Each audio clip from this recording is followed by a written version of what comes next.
Coba bayangkan skenario ini nih. Kamu lagi stase klinik di Poli, terus antrian pasien lumayan padat. Di bed nomor 3, ada kolega fisio yang sedang menterapi bahu pasien pakai mesin ultrasound. Sambil terus menggerakkan transducer, fisio itu nanya dengan santainya, "Sudah mulai terasa panas belum, Pak?" Iya, dan biasanya pasiennya cuma ngangguk pelan kan? Nah, bener banget.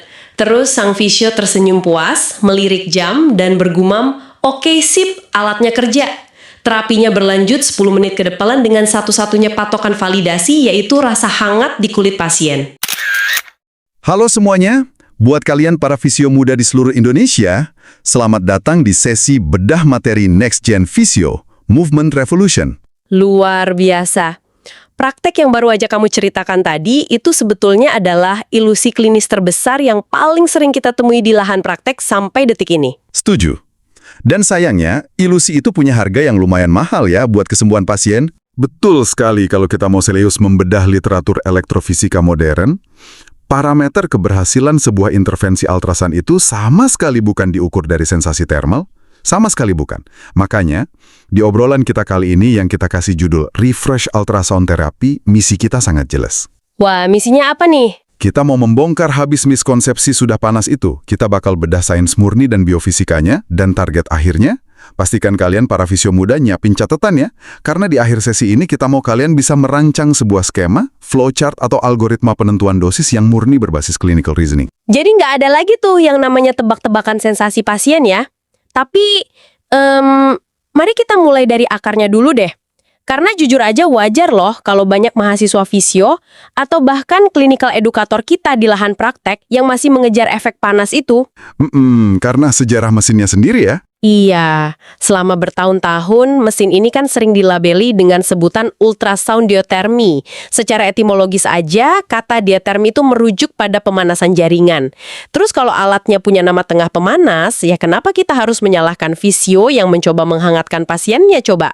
Masuk akal sih argumen itu, tapi sebutan itu emang sisa peninggalan dari paradigma yang udah lawas banget. Konsep melabeli ultrasound murni sebagai alat pemanas atau diathermi itu udah usang. Kita harus balik lagi ke prinsip fisika dasar dari mesin ini.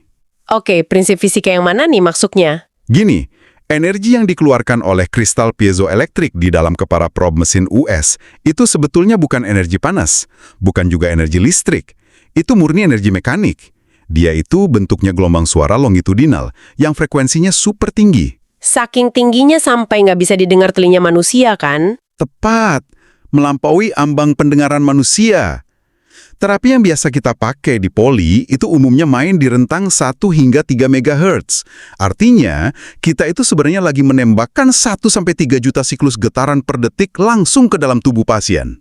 3 juta getaran per detik? Wow. Iya, tren elektrofisika abad 21 ini udah bergeser jauh. Fokus keilmuan kita sekarang adalah low energy interventions atau intervensi energi rendah, di mana target utama kita itu adalah respons seluler, bukan sekedar bikin daging jadi hangat. Aku ngerti maksudmu. Jadi kalau boleh aku pakai analogi nih, pakai mesin US itu bukan kayak kita nyalain rice cooker atau microwave yang mancarin panas buat menghangatkan dari luar. Mesin ini tuh kerjanya lebih kayak sebuah garpu tala raksasa. Nah, garpu tala. Iya kan? Garpu tala yang ditempelkan ke kulit, terus gelombang getarannya merambat masuk dan menggetarkan sel-sel di dalam jaringan. Analogi garpu tala itu akurat banget. Gelombang suara longitudinal ini kan merambat lewat fase kompresi dan regangan. Jadi, dia benar-benar memaksa partikel-partikel di dalam jaringan tubuh pasien buat berosilasi, bergetar di posisinya masing-masing. Terus kenapa bisa sampai ada sensasi panas kalau alatnya disetting tinggi? Ya logikanya gini, kalau kamu menggetarkan partikel secara brutal dan masif, gesekan antar molekul di dalam situ tuh pasti akan menghasilkan panas sebagai produk sampingan. Pasti. Tapi menjadikannya sebagai tujuan utama terapi, itu adalah sebuah kesalahan fatal. Berarti nyari panasnya itu malah salah ya? Jelas salah. Faktanya, teknologi modern kayak LIPUS atau Low Intensity Pulsed Ultrasound itu pakai takaran energi yang mikroskopis, jauh banget di bawah ambang sadar saraf peraba manusia. Jadi pasien tuh sama sekali nggak ngerasain sensasi apa-apa. Apalagi panas ya? Nggak ada rasanya sama sekali. Benar. Tapi meskipun nggak kerasa di kulit, Di level mikroskopisnya, sel pasien itu merespon dengan sangat-sangat reaktif terhadap getaran tadi. Tunggu. Ini poin kritis yang harus kita gali nih. Kalau ternyata sel itu bisa merespon energi tanpa pasien harus merasa hangat, lalu apa bahayanya kalau ada fisio yang tetap ngeyel? Ngeyel gimana maksudnya? Ya misalnya fisio ini mikir, aduh pasien kan udah bayar mahal nih. Mereka biasanya suka yang anget-anget, kayak dipijat. Kalau nggak kerasa apa-apa nanti dikira alatnya rusak. Akhirnya dia sengaja muter tombol intensitas di layar mesin sampai batas maksimal. Cuma buat muasin user experience pasiennya. Oh, yang ngejar testimoni udah panas Pak tadi ya. Iya, secara biologis, apa sih yang sebenarnya terjadi pada sel ketika digempur energi sebesar itu? Ini bawa kita ke sebuah konsep yang namanya therapeutic window atau jendela terapeutik. Kalian harus ingat, sel tubuh manusia itu tuh ibarat mesin sensor yang luar biasa peka.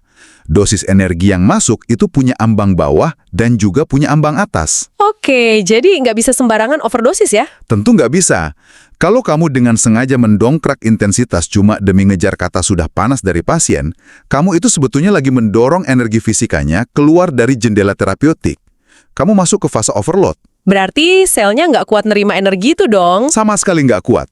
Sel nggak lagi nangkep energi mekanik itu sebagai sinyal untuk mulai penyembuhan, tapi sel justru mendeteksinya sebagai sebuah ancaman termal. Ancaman termal? Wah, berarti alih-alih selnya melakukan perbaikan, dia malah panik dan masuk ke mode bertahan hidup dong. Persis banget. Reaksi fisiologis pertama sel terhadap ancaman panas ini adalah mengalami reseptor fatigue atau kelelahan reseptor. Pori-pori di membran sel itu bakal langsung menutup rapat buat melindungi struktur di dalamnya. Oh, malah nutup ya? Iya, jadi bukannya kamu mempercepat transportasi nutrisi buat recovery, kamu malah menghentikan metabolisme sel itu secara paksa. Proses penyembuhan pasienmu tertunda jadinya. Aduh, niatnya nyembuhin malah bikin selnya mogok pija ya? Dan ada yang lebih mengerikan sebetulnya. Kalau pemaksaan intensitas ini terus-terusan dilakukan sampai menembus batas toleransi biologis jaringan, molekul protein di dalam sana bakal mulai mengalami denaturasi. Denaturasi itu yang proteinnya rusak kena panas itu kan? Betul. Sederhananya, dengan ngejar rasa panas tadi, kamu secara harfiah sedang memasak jaringan ikat pasienmu pelan-pelan dari dalam. Ngeri banget, sumpah. Ini ngeri sih. Pasien datang ke poli dengan harapan sembuh dari cedera, jaringannya malah dimasak pelan-pelan cuma gara-gara bias konfirmasi fisionya. Oke, mari kita luruskan mekanismenya biar teman-teman fisio muda nggak salah jalan lagi. Boleh, silahkan. Kalau kita sepakat bahwa kita pantang mengejar efek panas, terus gimana tepatnya jutaan getaran per detik dari garpu tala tadi bisa menyembuhkan ligamen atau otot yang robek? Apa sih yang sebenarnya terjadi di dalam sana secara non-termal? Sains elektrofisika modern itu sangat berfokus pada dua fenomena non-termal yang terjadi secara bersamaan pas alat US dinyalakan. Namanya stable cavitation atau kavitasi stabil dan acoustic streaming atau aliran akustik. Keduanya ini bekerja murni pakai prinsip mekanika fluida di skala mikro. Tunggu, kavitasi stabil itu yang berhubungan sama gelembung udara bukan? Iya, benar. Kavitasi stabil ini berkaitan erat sama gas yang emang terlarut secara alami di dalam cairan jaringan tubuh kita. Jadi, waktu gelombang suara US lewat, gelombang ini kan bawa fase tekanan tinggi dan tekanan rendah secara bergantian. Oke, terus pas fase tekanan rendahnya nyampe, apa yang terjadi? Di fase tekanan rendah itu, gas yang ada di dalam cairan bakal tertarik dan membentuk gelembung-gelembung mikroskopis. Gelembung-gelembung ini lalu bakal membesar dan mengecil secara berirama, ngikutin siklus gelombang suaranya. Tapi ingat ya, ini namanya kavitasi stabil. Berarti gelembungnya nggak sampai pecah gitu? Nah, itu kuncinya. Gelembungnya cuma berdenyut, kembang kempis doang. Dia nggak sampai meledak atau menghancurkan sel di sekitarnya. Oke, aku bisa bayangin. Jadi sekarang di dalam jaringan kita punya ribuan gelembung kecil yang berdenyut kembang kempis di antara sel-sel. Terus apa hubungannya gelembung ini sama penyembuhan? Fenomena akustik streamingnya itu muncul di sebelah mana? Coba bayangin, gelembung yang lagi berdenyut cepat ini letaknya ada persis di sebelah dinding membran sel. Denyutan mekaniknya otomatis bakal mendesak cairan di sekitarnya kan? Masuk akal. Cairannya pas ikutan gerak. Betul.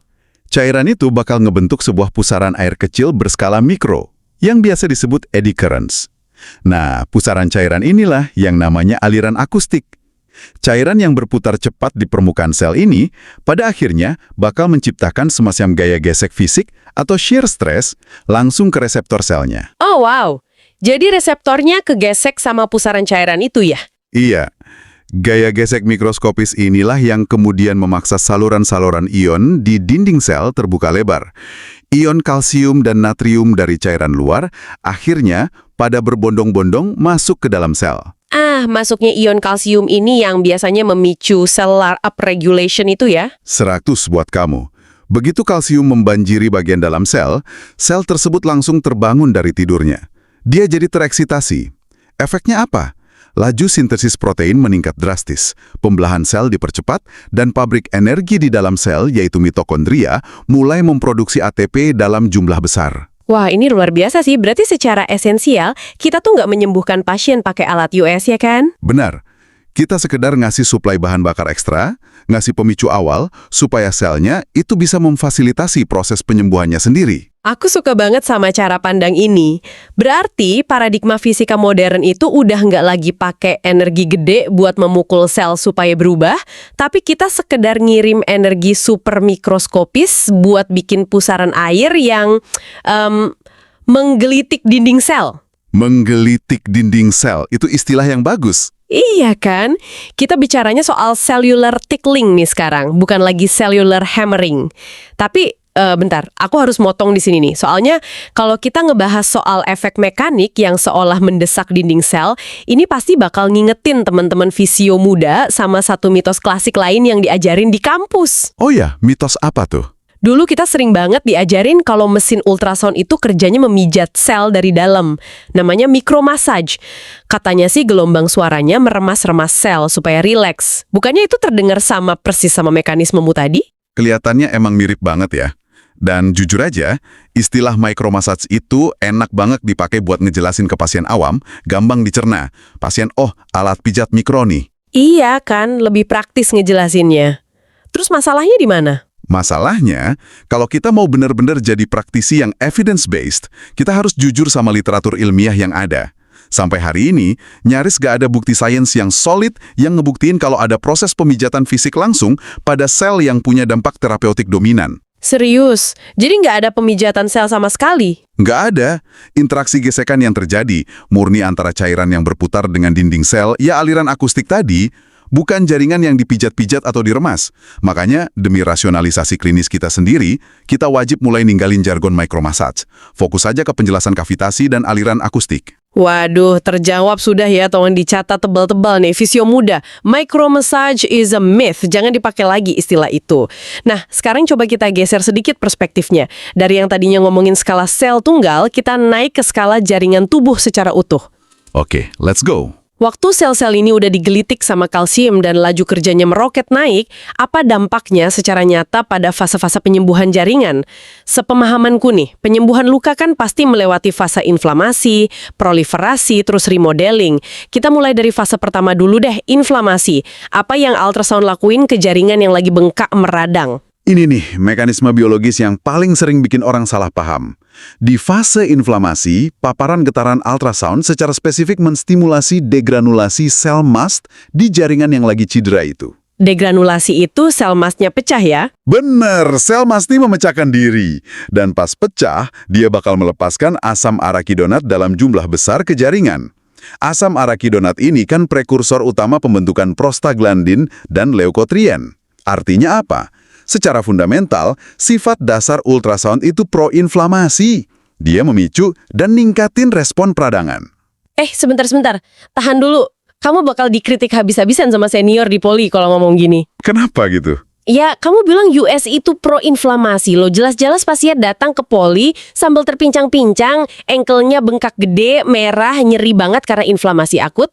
Terus kamu malah nyaranin kita pakai alat ini buat bikin peradangannya makin menjadi-jadi. Haha, tenang dulu. Bukannya kita dari zaman kuliah didoktrin buat menekan inflamasi secepat mungkin pakai RIC, kompres es, atau obat antiinflamasi. Coba tolong pertahanin argumenmu ini deh. Soalnya kedengerannya kontraintuitif banget. Iya, saya paham banget keraguan teman-teman.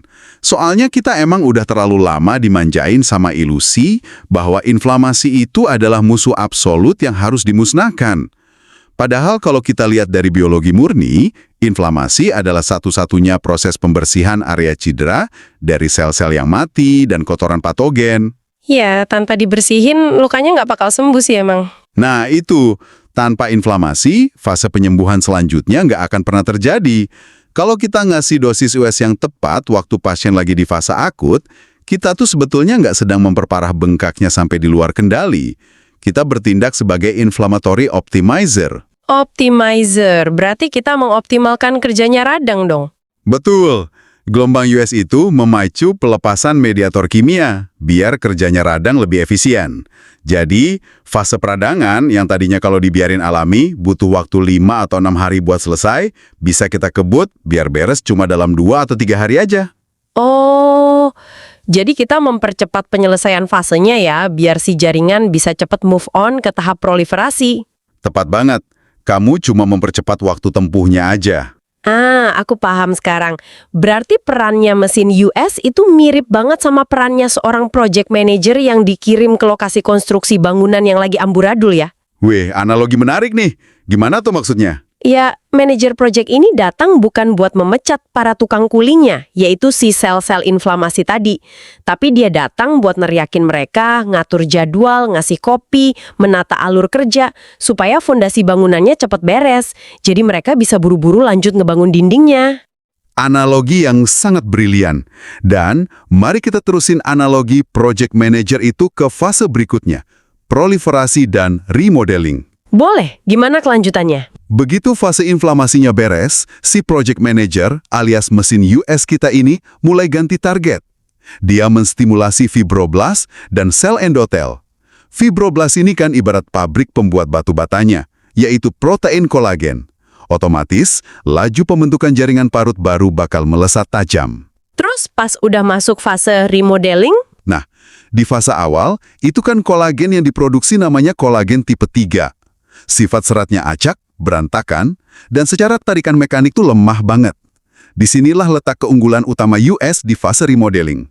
Gelombang getarannya secara konstan menstimulasi orientasi serat kolagen itu supaya matang.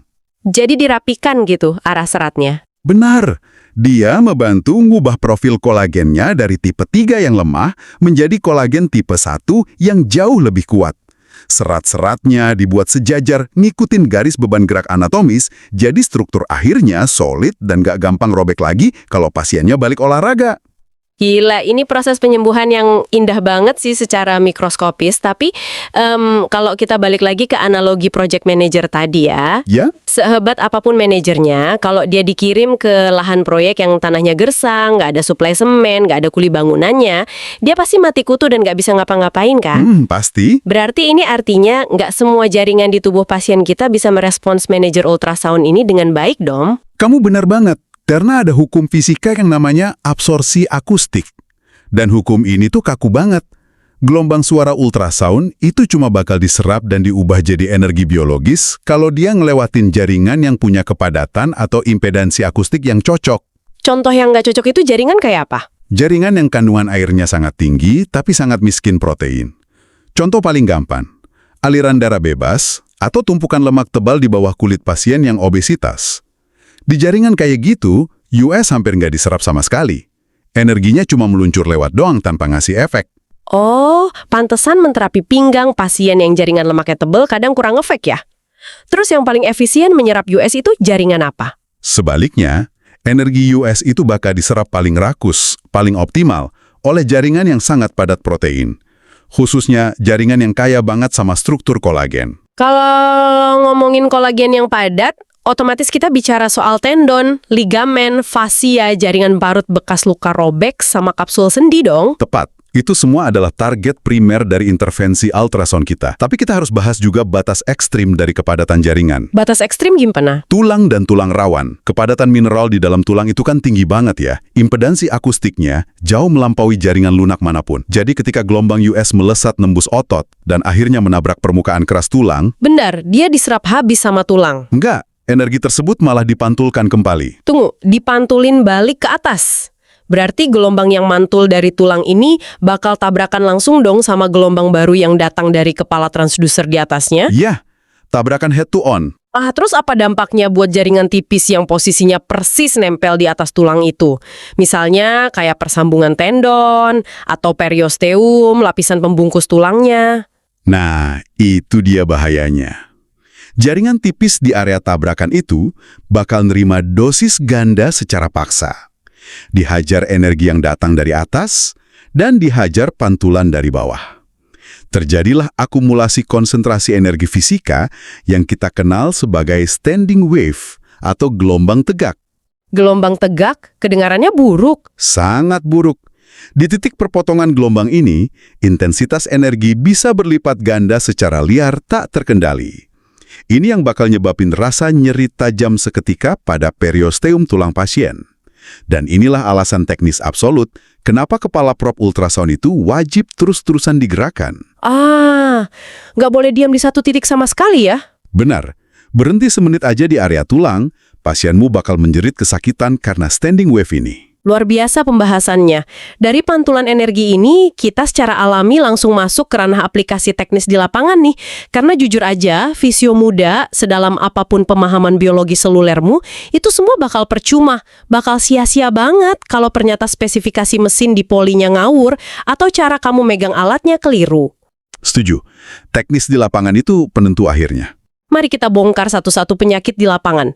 Menurutmu, apa parameter paling krusial di mesin yang wajib banget dicek sama fisio sebelum menterapi pasien? Hal pertama yang harus dievaluasi itu adalah kualitas kristal piezoelektrik di dalam kepala transducer. Kualitas kristal ini direpresentasikan sama angka yang namanya BNR, atau Beam Non-Uniformity Ratio. Rasio ketidakseragaman pancaran ya, itu di mesin lihatnya di mana? Biasanya ada di stiker belakang mesin atau di buku manual aslinya. Kalian harus paham, gelombang energi yang memancar dari kepala prop itu sama sekali nggak rata. Di area persis di bawah kepala prop, ada zona yang namanya zona Frenzel atau near field. Oke, terus di zona near field ini kenapa? Karena bentuk potongan kristalnya nggak mungkin 100% sempurna. Waktu dia bergetar, bakal ada beberapa titik fokus yang mancarin energi jauh lebih ekstrim dibanding rata-rata intensitas yang tertulis di layar mesinmu. Bahaya dong. Berarti kalau misalnya di layar aku setting 1 watt, energi real yang nembus ke jaringan di titik tertentu bisa jauh lebih besar dari itu. Bisa berlipat ganda, makanya kita butuh BNR. BNR yang bagus, rasio idealnya itu ada di angka 4-6. Artinya, titik puncak energi terdalam dari mesinmu cuma boleh memancarkan maksimal 4 atau 6 kali lipat dari settingan layarmu. Terus kalau mesin Poliko angka BNR-nya tinggi gimana? Literatur kelistrikan medis sangat keras melarang penggunaan mesin dengan BNR di atas 8. Ketidakseragaman energi yang terlalu brutal itu bakal langsung menciptakan hotspots di dalam jaringan. Hotspots? Kayak titik didih gitu? Persis. Titik didih mikroskopis, yang secara tak kasat mata bakal menghancurkan sel dan sering banget memicu sensasi terbakar yang nusuk pada pasien. Wah, ini PR pertama buat kalian ya, fisio muda. Besok pas nyampe poli, coba kalian cek spesifikasi manual mesin di klinik masing-masing.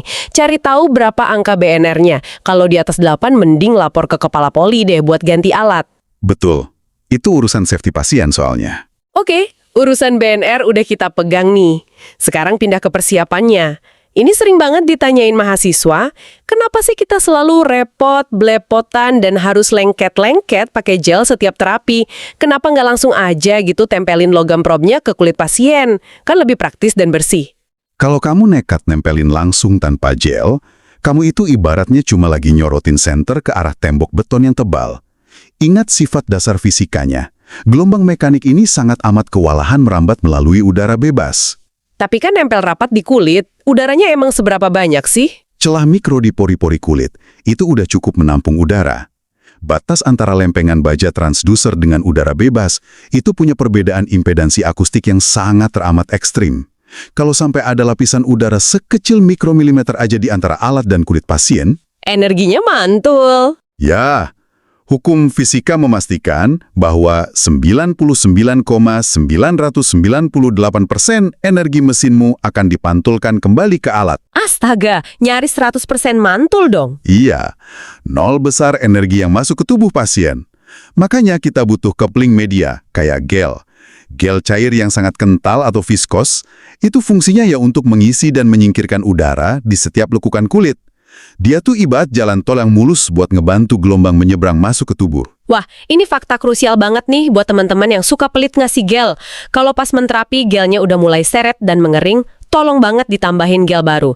Jangan malah maksa digosok keras-keras pakai sisa gel yang udah kering sampai kulit pasiennya merah. Itu berarti 99% energimu cuma nguap ke udara. Mubazir banget itu tenaganya mesin dan tanganmu. Dan ngomong soal gel ya, ada satu dosa besar yang sering banget kita abaikan di klinik pas lagi jam sibuk. Urusan kebersihan. Oh, hygiene? Kamu benar. Ini masalah serius soal infeksi nosokomial di lahan praktek. Pernah baca studi dari Spratt dan kolega nggak? Belum tuh, studinya nemuin apa emangnya? Hasilnya lumayan mengejutkan.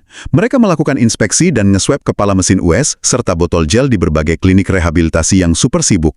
Dan tahu hasil laboratoriumnya gimana? Gimana? Pasti banyak bakterinya kan? Lebih parah dari itu. Lebih dari 50% cairan di dalam botol gel yang diuji itu udah terkontaminasi koloni bakteri secara masif. Dan yang bikin merinding, beberapa kultur positif ternyata mengandung bakteri MRSA. Tunggu, MRSA, Methicillin Resistant Staphylococcus aureus, bakteri mematikan yang kebal sama hampir semua antibiotik itu? Iya, ada di botol gel fisioterapi. Dan untuk kepala logam ultrasoundnya sendiri, sekitar 35% terbukti klinis terkontaminasi bakteri. Gila!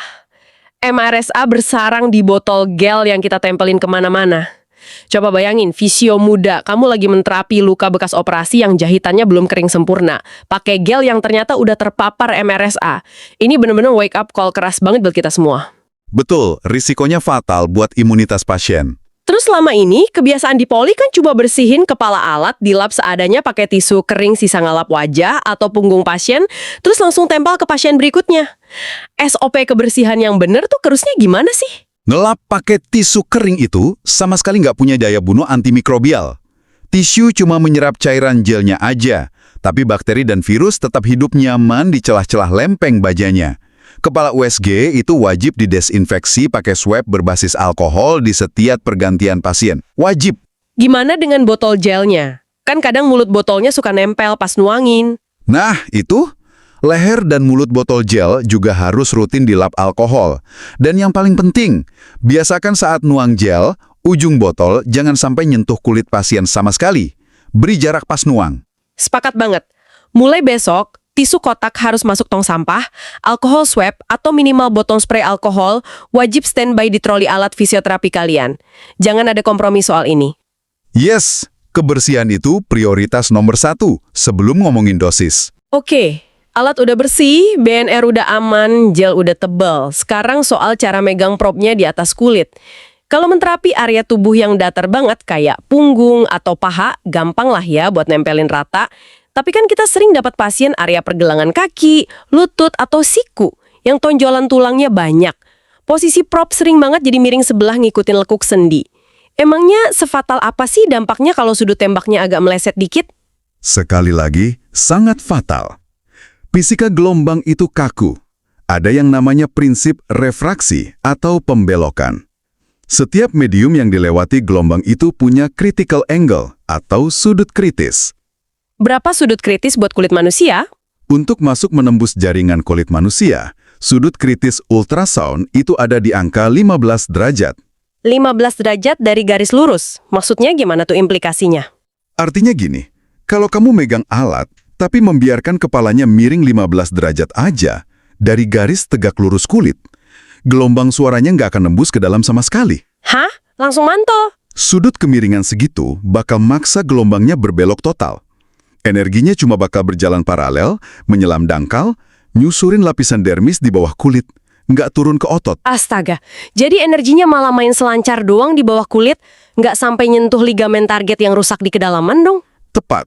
Kamu seolah lagi membuang-buang waktu 10 menit untuk menembak jaringan dermis, yang sama sekali nggak ngalamin cedera. Kepala US itu harus dan wajib ditekan lembut, lalu diadaptasikan supaya posisinya tegak lurus sempurna.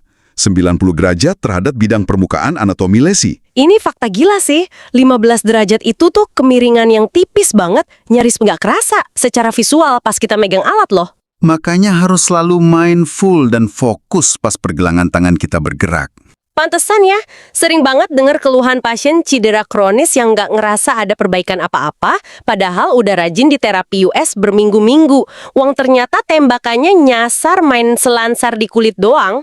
Nah, itu salah satu alasan utamanya kenapa hasilnya zonk. Oke, ini dia momen yang ditunggu-tunggu. Kita udah masuk ke babak penentuan nih. Teori mekanika seluler udah kalian pahami, cara setting alat dan megangnya juga udah clear.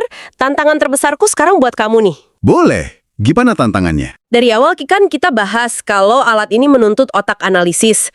Bisakah kamu merangkum seluruh kerumitan fisika biologis yang barusan kita omongin menjadi sebuah formula baku yang terstruktur? Aku mau kita pandu teman-teman fisio muda merancang algoritma penentuan dosis ini langkah demi langkah. Supaya nggak ada lagi yang namanya nebak-nebak intensitas atau nunggu sensasi hangat. Tantangan diterima dengan senang hati. Merancang resep dosis mesin elektroterapi itu emang wujud nyata dari clinical reasoning seorang expert pergerakan. Ayo kita susun jadi 4 langkah kerangka logis. Siap, nyalain penanya fisio muda. Langkah pertama apa? Langkah pertama, pemilihan frekuensi. Ini keputusannya murni untuk menentukan seberapa dalam gelombang mau ditembakkan. Fisikanya sederhana. Semakin tinggi angka frekuensinya, berarti semakin banyak osilasi atau getarannya kan? Maka energi itu bakal lebih cepat kehabisan tenaga dan diserap habis oleh lapisan superficial. Karena capek duluan, getarannya terlalu banyak ya? Benar.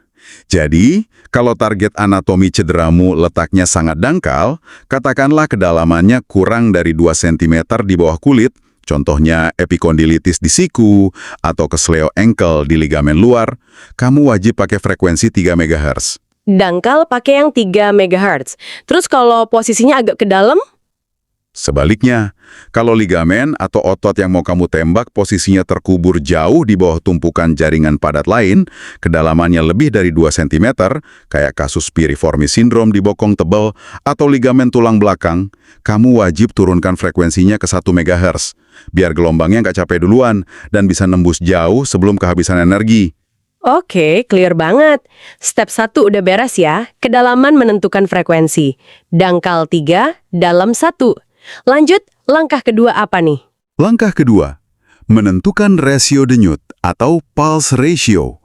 Nah, di parameter ini, kamu sama sekali nggak perlu mempedulikan kedalaman letak lesi. Pulse ratio ini murni cuma melihat status reaktivitas jaringannya saat pasien datang. Status reaktivitas. Bukan sekedar ngitung udah berapa hari sejak cedera gitu? Bukan, patokannya adalah keluhan klinis aktual. Kalau areanya itu lagi sangat meradang, kondisinya hiperakut, dipegang dikit aja pasien langsung meringis kesakitan. Bengkak dan hangat, itu artinya sel-sel di area situ lagi kewalahan berat ngurusin peradangan. Berarti mereka nggak boleh dikasih energi utuh dong? Bener banget, mereka butuh konsentrasi energi mekanik yang rendah. Maka kita gunakan mode denyut dengan waktu jeda mesin istirahat yang lebih panjang. Misalnya, setting rasio di 1:4. 1:4 itu artinya 1 detik nyala, 4 detik mati, gitu? Konsepnya gitu. 1 bagian waktu mesin mengeluarkan energi, diselingi 4 bagian waktu mesinnya istirahat atau mati. Biar jaringan punya waktu napas. Kalau peradangannya udah mulai kempes dan turun masuk fase subakut? Kalau reaksinya udah mereda, nyerinya tinggal dikit, kita bisa naikin rasionya jadi 1:2. Dan kalau ternyata jaringannya udah masuk fase remodeling atau malah udah fibrotik, kaku dan kronis parah yang butuh guncangan masif buat mecah perlengketan, Sikat pakai full energi. ya, baru kita berani pakai mode continuous, rasio 1:1. Mesin nyala 100% terus-terusan menembakkan energi tanpa ada jeda istirahat sama sekali. Sangat logis. Intinya makin gawat dan akut kondisinya, butuh jeda mesin yang lebih lama supaya jaringannya nggak teriritasi oleh guncangan garpu talanya tadi. Sip. Lanjut, langkah ketiga. Langkah ketiga, menentukan intensitas. Satuannya itu watt per sentimeter persegi. Ini juga sama pendekatannya, kita ngecek status iritabilitas jaringannya. Luka lesi yang lagi hiperakut itu jelas cuma mampu menoleransi stimulasi mekanik yang super ringan, jadi putar layar intensitasmu di kisaran angka 0,1 sampai maksimal 0,2 aja. Super pelan ya. Kalau masuk fase subakut, Subakut butuh dorongan ekstra buat mempercepat sintesis kolagen, taruh di angka 0,3 sampai 0,4. Nah, kalau untuk memecah kekakuan struktural di cedera kronis yang membandel, kita baru hajar dengan intensitas tinggi di kisaran 0,5 sampai 0,8. nah pas banget nih. Di bab intensitas ini aku punya pertanyaan jebakan buat ngetes klinisnya. Silakan. Tadi di awal kan kamu bilang energi US itu pasti terserap sepanjang perjalanannya menembus kulit dan daging kan? Betul, ada redaman di sana. Terus aku pakai frekuensi 1 MHz dan aku hitung-hitung ternyata butuh intensitas pas 0,5 di titik kedalaman otot tersebut. Pertanyaannya, apakah cukup aku setting layar mesin US-nya persis di angka 0,5 juga? Jelas nggak bisa dong. Kenapa nggak bisa? Fisika selalu mengajarkan kita soal atenuasi. Penyusutan energi pas ngelewatin pelapis. Kalau target cederamu letaknya lumayan dalam, energi yang tertera di layarmu itu nggak mungkin nyampe utuh ke dasar. Bakal diserap duluan sama otot-otot di atasnya. Oh, jadi harus ada margin kompensasi di layarnya. Taat. Intensitas di permukaan alat itu harus kita setting sedikit lebih tinggi dari kebutuhan target aslinya. Jadi semisal, target bawah butuh 0,5, kamu harus putar layar mesinmu ke angka 0,6 atau 0,7. Kelebihan intensitas ini dipakai untuk nanggung pajak penyerapan oleh lapisan atasnya. Hahaha, pajak penyerapan. Pemilihan kata yang gampang banget diingat. Kena pajak ya? Nah, sampailah kita di puncak tantangannya. Langkah keempat. Ini yang paling sering bikin bingung. Gimana sih caranya kita menentukan durasi waktu terapinya dengan pasti? Kadang kulihat ada fisio yang pakai 5 menit, ada yang 7 menit, ada yang digenapin 10 menit. Asal angkanya dari mana coba? Asal angkanya dari rumus matematika yang sebetulnya sangat baku dan terukur. Kamu udah nggak perlu lagi main tebak-tebakan atau nunggu wangsit. Rumus durasi terapi US itu adalah waktu dasar dikali total area permukaan lesi, terus dikali sama faktor konversi rasio denyut. Pelan-pelan. Waktu dasar itu selalu 1 menit ya? Iya, konstanta waktu dasarnya itu 1 menit murni. Area luasan lesi dihitung dari perbandingannya dengan besaran lempeng kepala ultrasound yang kita pakai. Terus penjelasan soal faktor konversi rasio pulsnya gimana tuh biar gampang dipahami? Logika konversinya gini. Semisal di mesin kamu milih mode denyut rasio 1:4. Artinya kan, mesinmu lebih banyak istirahatnya. Dia cuma benar-benar bekerja memancarkan energi sebanyak 20% aja dari keseluruhan total waktu berjalan. Kan satu yang nyala dari total 5 bagian. Betul. Berarti, untuk bisa menabung dan memberikan 1 menit full pure working energy ke area tubuh seluas kepala US tadi, mesinnya tentu harus dibiarkan beroperasi berputar-putar di atas jaringan selama 5 menit penuh. Karena 1 ditambah 4 itu 5. Wow, masuk akal. Berarti faktor pengalih buat rasio 1:4 adalah 5 ya. Jujur, supaya rumus ini nggak mengawang-awang di pikiran, mari kita tarik langsung ke skenario kasus nyata deh. Silakan teman-teman fisio muda, siapin alat hitungnya. Ayo, kita bedah kasusnya. Oke, ini skenarionya. Pasien A, umurnya 20 tahun, pemain basket amatir, mengalami sprain ankle atau keseleo yang baru-baru aja terjadi tadi malam. Kondisinya sangat bengkak, merah, nyeri hebat alias sangat akut. Letak cederanya ada di pergelangan kaki sisi luar, spesifik di ligamen anterior talofibular atau ATFL. ATFL, baik. Sangat superficial itu. Betul, karena ATFL ini targetnya dangkal banget di bawah kulit, maka frekuensinya kita set di angka 3 MHz ya kan? Terus karena status iritabilitasnya ini hiperakut, mode denyutnya kita pilih yang paling pelan, yaitu rasio 1:4, intensitas di layar cukup kita patok di angka paling rendah, yaitu 0,2. Oke, 3 MHz, 1:4, 0,2 watt, terus luasan lukanya seberapa? Nah, setelah diraba pelan, ternyata luas area robekan ligamennya itu persis seukuran sama 1 buah lempeng kepala ultrasound yang aku pegang. Nggak lebih, nggak kurang. Coba tolong Pak Pakar, hitungkan durasi matematis pastinya buat kasus ini. Berapa menit harus kuterapi? Mari kita pecahkan sama-sama pakai rumus tadi ya. Kita masukin angka konstanta dasar pertama, yaitu 1 menit. Oke, 1 menit. Terus kita kalikan sama ukuran luas areanya. Karena kamu bilang luas lesinya sama persis dengan 1 ukuran probe, berarti dikali 1. 1 menit dikali 1. Tetap 1. Nyutnya.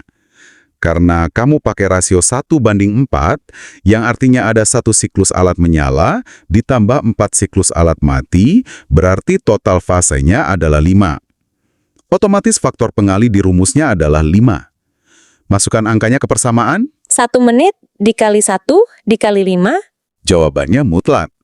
5 menit waktu terapi. Fix 5 menit ya. Dan misal besok aku dapat kasus yang sama, tapi ternyata area ligamen yang robek memanjang agak lebar sampai aku butuh 2 kali luasan kepala US buat menutupi seluruh lukanya. Berarti luasan areanya dikali 2 dong? Ya, angkanya tinggal disesuaikan. 1 menit waktu dasar, dikali 2 untuk areanya, lalu dikali 5 untuk rasionya. Berarti 1 kali 2 kali 5. Terapi itu harus kamu gosok terus selama 10 menit penuh. 100% akurat dan nggak pakai tebak-tebakan. Keren banget. Waktu terapi dihitung murni pakai matematika energi dan mengukur luas jaringan. Bukan dari feeling aja. Dan apalagi dari nunggu pasien bilang, "Duh Pak, udah panas nih, udah matang dagingnya." Hahaha. Iya, nggak main feeling lagi. Sungguh sebuah kesimpulan dan diskusi yang sangat solid hari ini. Teman-teman Visio muda, instrumen electrophysical agent macam mesin ultrasound ini adalah sebuah mahakaya presisi teknologi. Dia tuh menuntut otak analisis dan clinical reasoning tingkat dewa dari seorang terapis pergerakan. Sepakat, mesin ini berinteraksi langsung di level biokimia seluler, tujuannya merombak dan merevolusi proses biologis pemulihan jaringan pasienmu secara elegan. Makanya mulai hari ini, berhentilah memperlakukan mesin US seolah dia itu cuma sekedar alat sulap pemanas otot buat nyenengin pasien aja. Oke, tugas praktis buat kalian pendengar setia Next Gen Visio nih. Berdasarkan diskusi lumayan panjang kita tadi, rangkum semua perhitungan dosis 4 langkah barusan ke dalam sebuah skema diagram flowchart di buku kalian. Ya, catat yang rapi alur pikirnya. Bawa buku skema itu besok pagi ke rumah sakit atau poli lahan praktek kalian. Tunjukin ke sesama teman mahasiswa profesi, dan aku menantang kalian, berani nggak mendiskusikannya sama clinical educator kalian di ruangan. Evaluasi bareng-bareng deh, apakah budaya ngasih US di tempat praktikmu selama ini udah sesuai sains, atau masih terjebak mitos kuno yang ngejar rasa panas tadi? Itu PR yang menantang ya. Kalau dapat insight menarik dari lahan, silakan share ke kita juga. Pastinya, jangan lupa buat meramaikan kolom komentar di bawah kalau misal kalian ada kebingungan atau ada pertanyaan soal kasus spesifik, misal soal dosis buat kasus lain. Drop aja di komen. Pastikan tekan tombol like kalau kamu merasa format bedah materi yang deep kayak gini tuh ngebantu kalian belajar. Terus, sebarkan materi obrolan ini ke grup WhatsApp angkatan kalian supaya makin sedikit visio muda yang tersesat pas jaga poli. Sebelum kita tutup dan ucap perpisahan untuk sesi ini, mari kita renungkan satu skenario yang sedikit provokatif buat bahan pikiran di jalan. Wah, ngasih teka-teki di akhir nih, silahkan. Gini, sepanjang obrolan kita dari awal tadi, kita berdua kan udah sepakat penuh kalau dosis US yang diaplikasikan dengan standar yang benar, itu sama sekali nggak akan memancing rasa panas, apalagi rasa nyeri tusuk pada ligamen pasien, nggak kerasa apa-apa. Iya, murni non-thermal. Terus? Namun, ada sebuah pengecualian medis yang tercatat secara resmi di jurnal-jurnal radiologi ortopedi. Literatur itu melaporkan begini. Kalau kamu menembakkan gelombang ultrasound pakai dosis yang super ekstrim, misalnya kamu pakai frekuensi 1 MHz, dengan angka intensitas diputar penuh ke 1,0 watt, dan kamu pakai mode continuous 100% tanpa jeda, alat ini nyatanya bisa dialihfungsikan menjadi instrumen screening darurat buat nyari patah tulang, retak salus, atau stress fracture. Bentar. Mesin terapi dipakai buat nge-screening patah tulang. Caranya gimana? Waktu gelombang continuous yang supermasif itu menghantam tulang yang retak tapi tak kasat mata di ronsen awal, gelombangnya bakal langsung menembus masuk dan beresonansi bolak-balik di dalam celah retakan itu. Tabrakan gelombangnya secara instan akan memicu munculnya rasa nyeri yang luar biasa tajam dan mengagetkan pada pasienmu. Hah, jadi maksudmu... Aduh, aku kebayang skenario ngerinya nih. Misalnya besok pas jaga di poli, aku lagi ngasih terapi US rutin seperti biasa ke area betis pasien atlet lari gitu. Tiba-tiba pasienku tersentak, kaget dan menjerit kesakitan sejadi-jadinya, padahal layar intensitasku menurutku masih di angka yang wajar. Di detik itu juga, aku bakal dihadapkan pada dilema klinis yang bener-bener menyeramkan. Nah, dilemanya apa tuh? Apakah pasien itu menjerit nangis karena aku yang salah ngitung rasio dan ngasih dosis kebesaran sampai memasak jaringannya? Atau jangan-jangan jariku baru aja menggeser kepala probenya melewati patah tulang stress fracture tersembunyi yang bahkan belum sempat didiagnosis sama dokter radiologinya? Astaga. Nah, loh.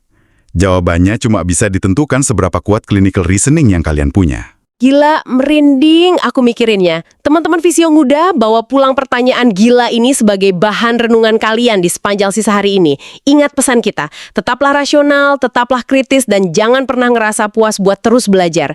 Sampai jumpa di bedah materi selanjutnya dan pastinya salam Movement Revolution.